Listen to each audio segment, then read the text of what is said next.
बिहार में एक नया चेहरा प्रशांत किशोर की पार्टी जन स्वराज निकल रही है, उसके बारे में आप क्या सोचते हैं? प्रशांत किशोर की बैकग्राउंड देश में सबको मालूम है। वो एक इलेक्शन कंसल्टेंट थे। प्रशांत किशोर ने चुनावी सलाहकार की भूमिका निभाई है इलेक्शन कंसल्टेंट की। 2014 में जब मोदी जी पहली बार देश के प्रधानमंत्री का चुनाव लड़ रहे थे तो प्रशांत किशोर बीजेपी के कंसल्टेंट रहे। उसके बाद वो गुजरात चुनाव में राहुल गांधी के भी कंसल्टेंट रहे कांग्रेस के। फिर वो ममता बनर्जी के भी कंसल्टेंट रहे प्रशांत किशोर। अब वो कंसल्टेंट से सत्ता का स्वाद चखना चाहते हैं और सत्ता को वो एक पकवान समझ रहे हैं। तो देश की राजनीति 2014 के बाद बदल चुकी है। देश की जनता आज मेरिट पे कौन है उसका ध्यान देती है, योग्यता अनुसार कौन नेता है उसका ध्यान देती है। खाली आप एक कंसल्टेंट है उस हिसाब से आप समझ रहे हैं कि बिहार में आप तोड़फोड़ कर पाएंगे, नहीं कर पाएंगे। बिहार की जनता भी समझदार है। तो क्या उनकी पार्टी एक भी सीट जीत पाएगी? देखिए, सीटें इक्का दुक्का 10 सीटें जीत लें उससे कोई फर्क नहीं पड़ता। असदुद्दीन ओवैसी का बिहार में कोई जनाधार नहीं है, लेकिन आके तो वो भी चुनाव लड़ते हैं। तो लोकतंत्र है, कोई भी चुनाव किसी भी राज्य में आके लड़ सकता है। मुझे इतना पता है आज जो देश की परिस्थिति है, हमारा देश पूरी दुनिया में अगर जाना जा रहा है, हमारी जीडीपी, हमारी अर्थव्यवस्था उसके नाम से जाना जा रहा है। तो ये बनाने में केंद्र सरकार और एनडीए गठबंधन का बहुत बड़ा हाथ है। तो देश की जनता भी, उसका भी सबसे बड़ा हाथ है। इस गठबंधन को सपोर्ट करने में देश की जनता ने भी अपना फुल योगदान दिया। तो मैं देश की जनता के वर्डिक्ट को, उनकी सोच को सलाम करता हूं।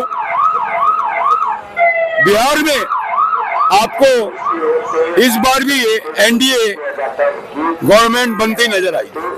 ये नीतीश कुमार किस पे हमेशा एक इल्जाम लगता है कि वो पलटू राम है, वो हमेशा बाजी पलटते रहते हैं और हो सकता है इस बार भी इलेक्शन का कुछ ऐसा माहौल बने। इसके बारे में कुछ सोचते हैं आप?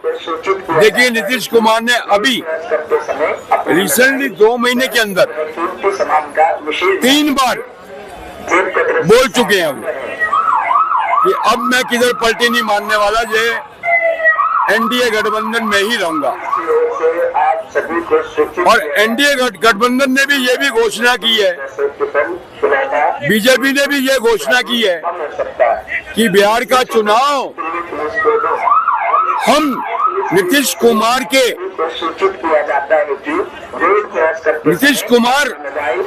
अगुवाई में लड़ेंगे। और बीजेपी दुनिया की सबसे बड़ी पार्टी है, इस संगठन में इतनी शक्ति है। आप एक बात को तय मानिए, वो चीज बीजेपी दिखाती भी है। महाराष्ट्र चुनाव का उदाहरण दे रहा हूं।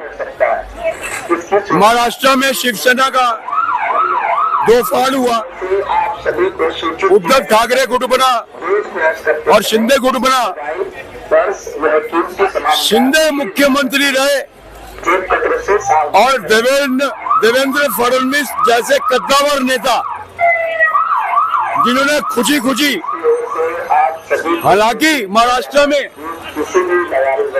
जो विधायक थे वो बीजेपी के ज्यादा थे, लेकिन वहां अशोक शिंदे की सरकार शिवसेना की बनाई बीजेपी ने और देवेंद्र फडणवीस को डिप्टी सीएम बनाया। देवेंद्र फडणवीस ने खुशी वो पद स्वीकार किया। बीजेपी में नेताओं में सत्ता का लालच नहीं है। वो ये नहीं कहते कि हमें मुख्यमंत्री बनाओ। आज अगर बीजेपी के 23 सांसद अपने संसद के चुनाव से संसद सदस्यता से इस्तीफा देकर विधायक का चुनाव लड़ते हैं। इसका मतलब एक बंदा 12वीं में, उसको बोलते हैं 10वीं का एग्जाम दे, वो देने को तैयार है। ये बीजेपी संगठन की ताकत है।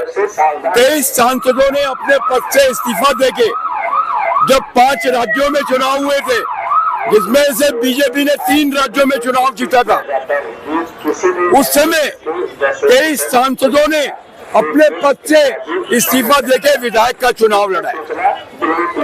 तो मेरा कहने का मतलब ये है, ये एनडीए की नींव है, बहुत मजबूत है। देश की जनता भी उस नींव के साथ खड़ी है और देश की जनता और बिहार की जनता आपको 100% एनडीए को चुन के लेके आएगी।